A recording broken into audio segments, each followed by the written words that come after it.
अनेक तज्ज्ञांच्या आकडेवारीनुसार म्यानमारमध्ये कमीत कमी 10,000 लोकांचा मृत्यू झालेला असू शकतो. आणि या भूकंपानंतर एकच चर्चा सुरू झाली.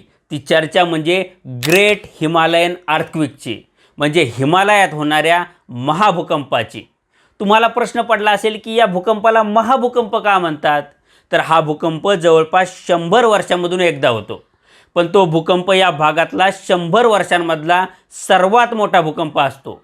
म्हणजे हा भूकंप 8 ते 8.5 किंवा त्यापेक्षा जास्त रिश्टर स्केलचा असतो. आणि गेल्या 70 ते 75 वर्षांमध्ये हा भूकंप झालेला नाही आहे. त्यामुळे येत्या काही काळामध्ये हा भूकंप होणार एवढं निश्चित आहे.